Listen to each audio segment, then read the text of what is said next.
Une voisine m'a poursuivi en justice pour un bruit inexistant et son obsession a révélé un sombre secret. Des caméras cachées ont capturé 37 intrusions dans mon domicile, exposant une toile de manipulation qui a ébranlé toute la résidence. Entre chantages et menaces, une dame retraitée a affronté la tyranne de l'immeuble. Préparez-vous à une histoire de courage qui va vous laisser sous le choc. Laissez un pouce bleu, abonnez-vous et dites-nous d'où vous regardez. 3 heures du matin. Un coup violent à la porte. Vous savez, ce moment où vous êtes plongé dans un sommeil profond et vous en êtes tiré comme par une décharge électrique? Eh bien, voilà. C'est exactement comme ça qu'a commencé mon cauchemar avec la voisine du 302. Moi, une professeure retraitée de 68 ans qui ne rêvait que de paix après 4 décennies à supporter des adolescents. Elle, le diable incarné dans un tailleur en tweed et un faux sourire. Sérieusement, quand j'ai emménagé à la résidence, les belles collines, l'agent immobilier m'a dit que j'achetais la tranquillité pour la meilleure phase de ma vie. Ah, quelle blague! Ce que j'ai acheté, c'est un billet pour le premier rang du Cirque des Horreurs, dirigé par la présidente du conseil syndical. 15 ans au pouvoir, même les dictateurs ne restent pas aussi longtemps. Tout a commencé avec un aquarium. Oui, vous avez bien entendu, un aquarium. Ce n'était pas une batterie, pas un home cinéma puissant, ni un élevage de hyènes. C'était un aquarium de 50 litres, avec 5 petits poissons rouges qui nageaient paisiblement pendant qu'une petite pompe faisait un bourdonnement si léger qu'il vous aurait fallu une oreille bionique pour l'entendre depuis l'appartement voisin. Mais pour Madame Monique du 302, ce bourdonnement était apparemment le son de l'apocalypse. D'abord, il y a eu les coups frappés poliment à la porte. « Madame Hélène, pourriez-vous faire quelque chose concernant le bruit? J'ai du mal à dormir. » Moi, naïve comme une enfant le jour de la rentrée, j'ai présenté 1000 excuses et promis de vérifier l'équipement. J'ai même appelé un technicien. Il a dit que tout était normal, que le bruit était minime, pratiquement imperceptible.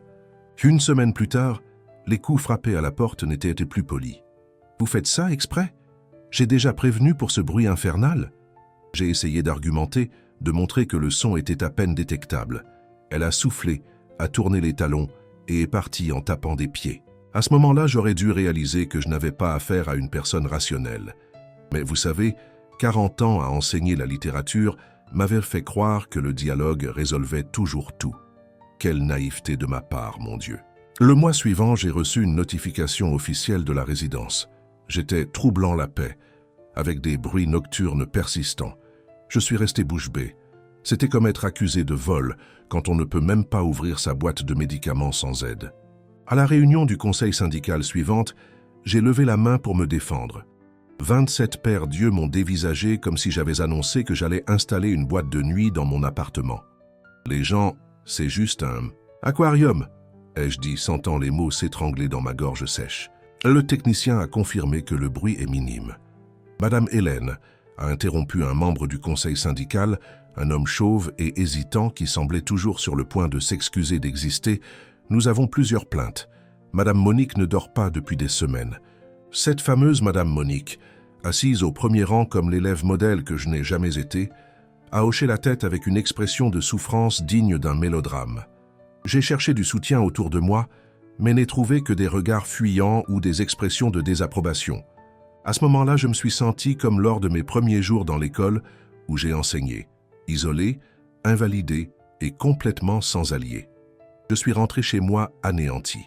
Moi, qui avais passé ma vie entière à former des esprits, j'étais réduite à une vieille dame à problème qui ne savait pas vivre en communauté. J'ai regardé mon aquarium, les petits poissons rouges nageant indifférents au drame humain, et j'ai décidé que je ne débrancherais pas la pompe. C'étaient des êtres vivants, pour l'amour de Dieu. Ils avaient besoin d'oxygène. C'est un mardi pluvieux que tout a changé. J'étais allé au supermarché acheter quelques provisions pour le dîner. Quand je suis rentré, quelque chose était différent dans l'appartement. Cette étrange sensation que quelqu'un a fouillé dans vos affaires, vous savez? Je suis allé directement au salon et là c'était mon aquarium débranché, les 5 petits poissons flottant inertes à la surface, morts. Il n'y avait aucun signe d'effraction. Rien n'était déplacé, sauf la pompe de l'aquarium débranchée de la prise. Le concierge a juré que personne n'avait demandé l'accès à mon appartement. Comment quelqu'un aurait-il pu entrer? J'ai pleuré toute l'après-midi, pas pour les poissons, bien que je sois désolé pour eux, mais pour la violation. quelqu'un avait envahi mon espace, mon refuge. J'ai appelé ma nièce Julie. Elle est avocate de celles qui, en tailleur et talons hauts, font trembler les hommes au tribunal. « Tati, ça ne va pas. Il y a quelque chose de très grave qui se passe. Il nous faut des preuves. » Le lendemain, un technicien, un ami de Julie, a installé 3 caméras discrètes dans mon appartement. Une dans le salon, une autre dans le couloir et la 3e dans ma chambre. Je ne me sentais pas à l'aise d'être filmé chez moi, mais Julie a insisté. « C'est temporaire, Tati. Juste le temps de découvrir ce qui se passe. » 3 jours. Plus tard, j'étais chez mon amie Catherine en train de jouer à la belote quand j'ai reçu un appel de Julie. Sa voix tremblait de rage. « Tati, il faut que tu vois ça. Tout de suite. » Quand je suis rentré, Julie m'attendait déjà dans le hall de l'immeuble, avec son ordinateur portable sous le bras et une expression que je n'avais vue que lorsqu'elle avait surpris son ex-petite amie en train de la tromper. « Regarde. » Ça t-elle dit dès que nous sommes entrés dans l'appartement, en ouvrant l'ordinateur sur la table de la cuisine. La vidéo a commencé à défiler. Elle montrait mon salon vide. Soudain, la porte s'est ouverte lentement. Et là, c'était elle, Madame Monique du 302, entrant dans mon appartement comme si elle était chez elle. Elle avait une clé de mon appartement. Je ne pouvais pas croire ce que je voyais. La femme a marché dans mon salon, a fouillé dans mes affaires, a examiné les cadres photos, a passé ses doigts sur les surfaces comme pour vérifier la poussière. Puis elle est allée vers l'aquarium, que j'avais réapprovisionné avec de nouveaux poissons, et l'a regardé avec mépris. Elle a débranché la prise, a attendu quelques minutes en observant les poissons commencer à flotter, puis a tout rebranché avant de partir. Tout mon corps tremblait. Ce n'était pas de la rage. C'était un mélange de peur, d'indignation et un sentiment de vulnérabilité que je n'avais jamais éprouvé auparavant. Même quand j'ai été agressé en rentrant de l'école, il y a 10 ans, je n'avais pas ressenti une violation aussi profonde. « C'est juste la pointe de l'iceberg », a dit Julie en faisant défiler vers une autre vidéo. Dans celle-ci, Madame Monique était dans ma chambre. Fouille dans mon armoire. Elle essayait mes foulards coûteux, ceux que j'avais rapportés d'un voyage en France il y a des années. Dans une autre vidéo, elle était dans ma cuisine, ouvrant mon réfrigérateur, goûtant mes gâteaux. Tati, il y a plus de 10 vidéos en 3 jours. Elle entre ici pratiquement tous les jours quand tu sors. J'ai à peine eu le temps de digérer ça quand la sonnette a retenti. C'était un huissier de justice. J'étais poursuivi en justice. Madame Monique me poursuivait pour bruit constant qui nuisait à sa santé physique et mentale. Elle réclamait des dommages et intérêts de 50 000 euros. 50 000 euros. Pour la pompe d'un aquarium qui faisait à peine du bruit, c'était comme être mise à l'amende pour avoir respiré trop fort. L'absurdité de la situation était si grande que j'ai commencé à rire. L'huissier de justice semblait gêné, pensant probablement que je faisais une crise de nerfs. Peut-être que j'en faisais une. « Tati, c'est sérieux », a averti Julie quand il est parti. « Mais nous avons des preuves maintenant. On va riposter. » Riposteur. Ce mot n'a jamais fait partie de mon vocabulaire. Pendant toute ma vie, j'ai été la pacificatrice, celle qui évitait les conflits, celle qui croyait au dialogue. « Soyez toujours la personne la plus sensée », disais-je à mes élèves, quand il y avait des disputes. Mais maintenant, je voulais la guerre. Les jours suivants, les intrusions ont continué.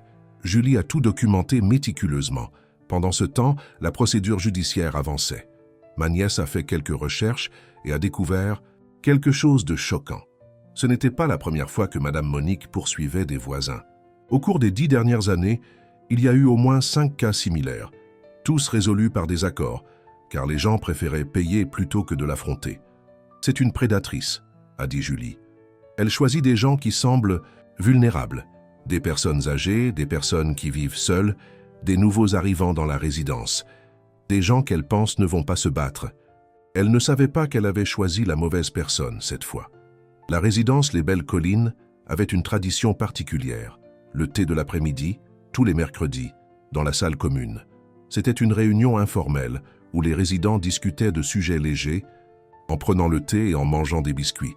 Je n'y avais jamais participé. Je suis plutôt du genre à préférer un bon livre au bavardage, mais ce mercredi-là, j'ai décidé de faire une apparition. Quand je suis entré dans la salle, la conversation a cessé immédiatement. 20 dames impeccablement habillées m'ont regardé comme si j'étais une extraterrestre. Madame Monique, qui présidait évidemment la réunion depuis sa chaise spéciale, oui, elle avait une chaise spéciale, a failli s'étouffer avec son Earl Grey. « Bon après-midi, mesdames », ai-je dit, avec le sourire le plus doux que j'ai dit. Put feindre. « J'espère ne pas interrompre quelque chose d'important. » Le silence a continué pendant quelques secondes gênantes avant que l'épouse d'un membre du conseil syndical, parce que bien sûr, il formait un couple de courtisans, ne se lève. « Madame Hélène, quelle agréable surprise. Joignez-vous ?»« À nous !» J'ai pris une tasse de thé et me suis assise stratégiquement en face de Madame Monique, maintenant un contact visuel pendant que je sirotais le liquide chaud. Elle a détourné le regard la première. Petite victoire. La conversation a repris lentement, mais il y avait une tension palpable dans l'air. Je n'ai rien dit sur les intrusions ou la procédure. Ce n'était pas encore le moment. J'ai juste observé. Et ce que j'ai vu était fascinant. Une hiérarchie claire, avec Madame Monique au sommet et les autres femmes orbitant autour d'elle, comme des planètes autour du Soleil. Certaines semblaient sincèrement l'admirer, d'autres la craignaient clairement. Après le thé, j'ai été abordé par une petite dame nommée Clotilde, qui vendait des fleurs dans la boutique du rez-de-chaussée. « Madame Hélène », a-t-elle chuchoté, regardant autour d'elle pour s'assurer que personne n'écoutait. « Nous devons parler, mais pas ici. Venez à ma boutique demain matin. » Le lendemain matin, avant même de prendre mon café, je suis allé chez la fleuriste. Clotilde arrosait quelques bégonias, mais a laissé tomber l'arrosoir dès qu'elle m'a vu. « Fermez la porte », m'a-t-elle demandé. J'ai obéi, intrigué. « Je sais ce qui vous arrive, madame. Ce n'est pas la première fois qu'elle fait ça. »« Qui ? Ça ?» ai-je demandé, feignant l'ignorance. « Monique », Clotilde a levé les yeux au ciel. « Elle a fait la même chose avec l'ancienne occupante de votre appartement. Plainte pour bruit, puis une procédure. La pauvre a fini par vendre pour moins de la moitié de sa valeur pour se débarrasser du tourment. » Mon cœur s'est accéléré. Et pourquoi personne n'a rien fait? Clotilde a eu un rire amer. Ma chère Monique dirige pratiquement cet immeuble. Depuis 15 ans. Elle a des dossiers sur tout le monde. Le syndic, elle sait pour son affaire avec la secrétaire. Madame Denise du 501, la fille adolescente enceinte qui a avorté. Elle collectionne les secrets comme on collectionne les timbres. Je suis sorti de chez la fleuriste la tête à 1000 à l'heure. Alors ce n'était pas seulement ma paranoïa. La femme était vraiment une sociopathe manipulatrice qui terrorisait toute la résidence. Les jours suivants, j'ai formé des alliances stratégiques. Le gardien de nuit, Monsieur Jean-Luc, a commencé à noter toutes les fois où il voyait Madame Monique sortir de son appartement en direction du mien quand je n'étais pas là.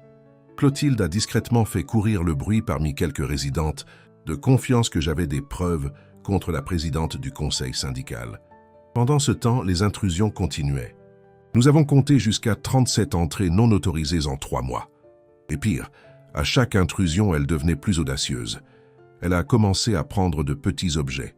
Une vieille photo de mes parents, un souvenir d'un voyage en Grèce, une broche de perles que ma grand-mère m'avait donnée. Des choses dont elle pensait probablement que je ne remarquerais pas l'absence. Mais je remarquais leur absence. Et je documentais tout. Au 4e mois de ce cauchemar, Madame Monique a commis une erreur cruciale. Lors d'une de ces intrusions, elle a accidentellement fait tomber une petite étagère où je gardais quelques livres. Le bruit a été assez fort pour attirer l'attention des voisins. 3 résidents ont témoigné de sa sortie précipitée de mon appartement. L'un d'eux a même pris une photo avec son téléphone portable. La même semaine, lors d'une vérification de routine des caméras de sécurité de l'immeuble que Julie avait demandé dans le cadre de la procédure, nous avons découvert que plusieurs enregistrements avaient été effacés accidentellement. Coïncidence, c'étaient tous des enregistrements des heures où Madame Monique était entrée dans mon appartement. Quelqu'un l'aide, a déduit Julie. Quelqu'un avec accès au système de sécurité. Il n'a pas fallu longtemps pour découvrir. Qui? Le concierge, Monsieur Bernard. Un homme calme et apparemment inoffensif qui travaillait dans l'immeuble depuis plus longtemps que Monique elle-même. Pourquoi ferait-il ça? La réponse est venue de la manière la plus inattendue.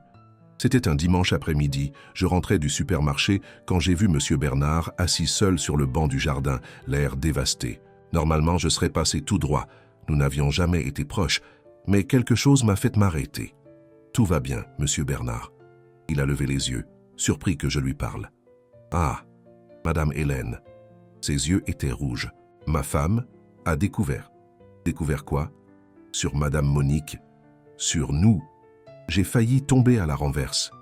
Lui et Madame Monique, c'était comme découvrir que votre hamster domestique était en fait un agent secret russe. Le concierge et la présidente, ai-je balbutié. Ce n'est pas ce que vous pensez, madame, a-t-il rapidement expliqué. Ce n'est pas, ça c'est pire. Il a dégluti. Elle me fait chanter depuis des années. Elle sait pour une erreur que j'ai commise dans le passé. Elle utilise ça pour m'obliger à faire des choses, comme donner des copies de clés, éteindre des caméras. Vous lui avez donné une copie de ma clé, ai-je demandé, essayant de contrôler ma rage. Il a acquiescé, l'air vaincu. De la vôtre et d'une dizaine d'autres appartements. Je suis vraiment désolé, Madame Hélène, vraiment désolé. Je me suis assise à côté de lui, mon cerveau traitant cette nouvelle information. Monsieur Bernard, tenez-vous un registre de ces demandes de sa part? Ses yeux ont rencontré les miens. Oui, j'en tiens un carnet avec les dates, les heures, tout. Au début, c'était pour me protéger, au cas où elle essaierait de me jeter sous le bus, après c'est devenu une habitude. J'ai touché légèrement son bras. Ce carnet, seriez-vous prêt à me le montrer? Il a semblé réfléchir un instant, puis a hoché lentement la tête. Je suis fatigué de tout ça, Madame Hélène. Ma femme a menacé de me quitter si je ne mets pas fin à cette histoire, et elle est tout ce que j'ai. Cette nuit-là, j'ai reçu une copie du carnet de Monsieur Bernard. C'était une mine d'or, des années de registres détaillés de toutes les manipulations de Madame Monique. Clés dupliquées, caméras éteintes, même de petits accidents orchestrés pour nuire aux résidents qu'elle n'aimait pas. C'était grotesque et fascinant à la fois, comme regarder un accident de voiture au ralenti. Julie a failli avoir une crise quand je lui ai montré le matériel. « Tati, c'est de l'OR pur. Avec ça, nous pouvons non seulement gagner la procédure, mais aussi renverser la situation. Elle peut être poursuivie pour violation de domicile, vol, préjudice moral. » L'audience judiciaire a été fixée pour la semaine suivante. J'étais nerveuse, bien sûr. Monique avait des ressources, de l'influence et probablement le respect immédiat de la juge. Après tout, elle s'habillait et se comportait comme une dame respectable de la société, tandis que moi, avec mes cheveux gris naturels et mes vêtements confortables, je ressemblais exactement à ce que j'étais, une professeure retraitée sans grande prétention. Mais j'avais quelque chose qu'elle n'avait pas, la vérité documentée. Alors que la date de l'audience approchait, quelque chose de fascinant a commencé à se produire dans la résidence. De petits gestes de solidarité. Clotilde a laissé un pot de bégonia sur ma porte. Monsieur Jean-Luc, le gardien de nuit, me prévenait toujours quand il voyait Madame Monique sortir de son appartement à des heures suspectes. Même certaines des dames du thé ont commencé à me saluer dans l'ascenseur. La marée était en train de tourner. La fête annuelle de la résidence est tombée 2 jours avant l'audience. Normalement, je n'y serais pas allé. Les foules n'ont jamais été ma tasse de thé, mais Julie a insisté. « C'est l'occasion parfaite de montrer que vous n'êtes pas la méchante dans cette histoire », a-t-elle argumenté. De plus, j'ai une surprise prévue. La surprise, j'ai découvert plus tard, était une présentation de diapositives pendant la fête, projetée sur le mur de la salle. Initialement, ce n'étaient que de vieilles photos de la résidence. Un voyage dans la mémoire qui a fait sourire tout le monde avec nostalgie. Puis, sans prévenir, sont apparues des images de Madame Monique entrant dans mon appartement quand je n'étais pas là, des photos d'elle essayant mes vêtements, un vidéo d'elle débranchant mon aquarium. La salle est devenue silencieuse. Tous les yeux se sont tournés vers Monique, qui était paralysée au milieu de la salle, un verre de vin rouge figé à mi-chemin de sa bouche. « Qu'est-ce que ça signifie ?» a-t-elle finalement réussi à dire, sa voix tremblant de rage. Julie, qui contrôlait la présentation, a souri doucement. Juste quelques enregistrements intéressants que ma tante aimerait partager avec la communauté. Après tout, la transparence est importante, n'est-ce? Passe, Madame Monique. Ce qui a suivi a été le chaos pur. Monique a essayé d'éteindre le projecteur. Quand elle n'y est pas parvenue, elle a jeté son verre de vin sur l'équipement, tachant le mur blanc. Elle a commencé à crier que je manipulais les images, que tout était faux, que je voulais détruire sa réputation. C'est à ce moment-là que M. Bernard a fait un pas en avant. « Ce n'est pas un mensonge, Madame Monique », a-t-il dit, sa voix étonnamment ferme. « Vous faites ça depuis des années, avec Madame Hélène, avec l'ancienne occupante, avec au moins 10 autres personnes dans cet immeuble. » D'autres voix ont commencé à se joindre. Clotilde a mentionné comment ses plantes avaient été accidentellement endommagées après qu'elle ait refusé de voter en faveur d'une proposition de Monique. Une dame du 5e étage a rapporté avoir perdu des bijoux après des visites inexplicables. Les vannes s'étaient ouvertes. Des années de peur et de silence faisait place à une catharsis collective. Monique a regardé autour d'elle, se voyant pour la première fois sans allié, son visage déformé par un mélange de rage et de panique. Alors elle a fait ce que beaucoup de tyrans font quand ils sont acculés. Elle a attaqué. Vous êtes tous ingrats. J'ai dédié 15 ans de ma vie à cette résidence. J'ai maintenu l'ordre, la discipline. Sans moi, cet endroit serait le chaos. Vous allez le regretter. Elle est sortie en trombe, bousculant les gens sur son passage. Le silence qui a suivi a été rapidement remplacé par un murmure qui a pris de l'ampleur. Les gens se sont approchés pour m'offrir leur soutien, pour partager leurs propres histoires d'intimidation, pour exprimer leur soulagement que quelqu'un ait enfin eu le courage d'affronter le dragon du 302, comme certains l'appelaient ironiquement. L'audience judiciaire, 2 jours plus tard, a été presque anticlimatique après le drame de la fête annuelle. Julie a présenté toutes les preuves. 37 enregistrements d'intrusion, le carnet de M. Bernard, des témoignages de résidents. La juge, une femme d'âge moyen aux yeux perspicaces, a tout observé avec une expression impassible. Monique et son avocat ont essayé de discréditer les preuves. Ils ont affirmé que les enregistrements avaient été manipulés, que M. Bernard était un employé à problème, avec une rancune personnelle, que j'étais une vieille dame solitaire en quête d'attention. Quand mon tour est venu de parler, j'ai senti un nœud dans la gorge. Pendant un instant, je suis redevenu cette professeure timide du premier jour d'école, il y a 40 ans. Puis j'ai regardé Monique, assise là dans son tailleur parfait, son collier de perles, son expression calculée de victime innocente, et la rage m'a donné de la clarté. « Madame la juge », ai-je commencé, « je suis professeur retraité. J'ai passé 40 ans de ma vie à enseigner aux jeunes à se respecter mutuellement, à résoudre les conflits par les mots, à utiliser le dialogue comme outil principal. J'ai emménagé à la résidence Les Belles Collines, cherchant la tranquillité pour ma retraite. Au lieu de cela, j'ai trouvé la persécution, l'invasion de ma vie privée et une campagne systématique pour me diffamer et me chasser de mon propre domicile. J'ai parlé de l'aquarium, des poissons morts, de me réveiller chaque matin en me demandant si quelqu'un était entré chez moi pendant la nuit, de la peur constante, de l'insécurité, du sentiment de devenir folle quand les choses changeaient, de place sans explication.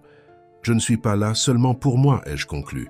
Je suis là pour tous ceux qui ont été réduits au silence par peur, pour tous ceux qui ont vendu leurs appartements en dessous de leur valeur pour échapper au harcèlement, pour une communauté qui mérite de vivre sans craindre une tyranne qui se cache derrière un sourire et un tailleur en tweed.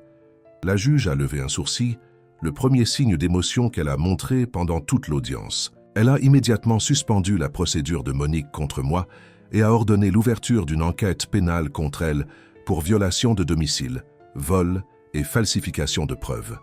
Je suis sorti du tribunal, me sentant légère pour la première fois depuis des mois. Julie m'a serré fort dans ses bras. « Tu as été incroyable, Tati. » Les conséquences dans la résidence ont été immédiates. Une assemblée générale extraordinaire a été convoquée et Monique a été destituée de la présidence du conseil syndical.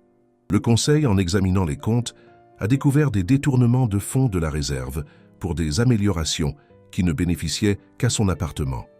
Le système de sécurité a été complètement repensé, avec un contrôle strict des clés et des caméras dans les couloirs. Madame Monique a mis son appartement en vente 2 semaines plus tard. Personne n'est venu lui dire au revoir quand le camion de déménagement est arrivé. C'était comme si un sort avait été rompu, libérant tout le monde d'un mauvais enchantement. Quant à moi, j'ai gardé mon aquarium, bien sûr. J'ai acheté de nouveaux poissons. Cette fois, j'ai choisi quelques espèces plus colorées et vibrantes. Le doux bourdonnement de la pompe, qui était autrefois source de tant de drames, sonne maintenant comme une musique à mes oreilles. Un rappel que, même à 68 ans, il n'est jamais trop tard pour se battre pour ce qui vous appartient. La résidence Les Belles Collines a subi une transformation. Les réunions du conseil syndical, autrefois dominées par une voix unique, sont maintenant des espaces de débat authentiques. Le thé de l'après-midi continue d'avoir lieu, mais il inclut maintenant des personnes de tous âges et de tous styles en de vie. J'y assiste occasionnellement, plus pour entretenir les nouveaux liens d'amitié que par amour des ragots. Plusieurs résidents m'ont approché pour me remercier, pour partager leurs propres histoires d'intimidation, pour exprimer leur soulagement de pouvoir enfin vivre sans peur, qu'une dame du 4e étage m'a appelé l'héroïne de la résidence. Exagération, bien sûr, mais j'avoue que ça m'a fait sourire. Je sais ce que vous devez penser. Fin heureuse, hein? La justice a prévalu. Eh bien, plus ou moins. La réalité est rarement aussi claire qu'on le voudrait. Les 6 mois de bataille m'ont coûté cher. Des nuits blanches, une santé ébranlée par l'anxiété constante, la perte de cette innocence quant à la vie en communauté. Je me surprends encore à vérifier si les portes sont bien verrouillées avant de dormir. Je regarde encore par la fenêtre quand j'entends des pas dans le couloir. Je ressens encore un serrement dans la poitrine quand je vois quelqu'un qui ressemble à Monique dans la rue. Mais j'ai gagné quelque chose que je n'attendais pas. La certitude que même à mon âge, même seul, j'ai encore la force de me battre. La découverte qu'il existe des gens qui se soucient, qui prennent des risques pour les autres, qui choisissent le droit chemin même quand c'est difficile. Hier, j'ai reçu une lettre. Elle venait d'une jeune professeure qui vient d'emménager dans l'appartement qui était celui de Monique. Elle m'écrivait pour se présenter et pour m'inviter à prendre un café. Elle a mentionné qu'elle avait entendu mon histoire et qu'elle s'était inspirée de ma résilience et de mon courage. Résilience et courage, 2 qualités que je n'aurais jamais imaginé être associées à moi. La timide professeure de littérature qui préférait la compagnie des livres à celle des gens. Peut-être que la vie commence vraiment à 60 ans, comme on dit. Peut-être, ce n'est qu'alors qu'on a assez vécu pour savoir pourquoi ça vaut la peine de se battre. S'il y a une leçon que j'ai apprise de toute cette histoire, c'est que le silence protège les agresseurs, jamais les victimes. Que les communautés sont le reflet de ce que nous permettons qu'il s'y passe, et que jamais, au grand jamais, il ne faut sous-estimer une dame aux cheveux gris avec un aquarium et une caméra cachée. Ah, et si par hasard vous regardez cette vidéo et que vous habitez à la résidence Belle-Vie, à Neuilly, oui, celle-là même, parlez à Clotilde de la fleuristerie. Elle vous racontera des histoires intéressantes sur l'actuel syndic. Certaines personnes n'apprennent jamais, mais nous si. Nous avons appris. Si vous avez aimé cette histoire, laissez un pouce bleu, abonnez-vous à la chaîne et activez la cloche pour être notifié quand je posterai la suite. Comment j'ai poursuivi ma voisine pour préjudice moral et gagné assez pour m'offrir un voyage en Europe. Croyez-moi, la deuxième partie est encore plus satisfaisante que la première. Et si vous aussi avez une histoire de voisin infernal, racontez-la dans les commentaires. J'adore savoir que je ne suis pas là, seul à avoir vécu ça. Nous sommes une communauté de survivants de voisins toxiques, n'est-ce pas? Et rappelez-vous, verrouillez vos portes, installez des caméras et jamais, jamais, ne faites confiance à une dame en tailleur en tweed qui sourit trop. Ah, et n'oubliez pas de dire d'où vous regardez. J'adore savoir que mon histoire atteint des gens de tous les coins de cette merveilleuse France. À la prochaine vidéo.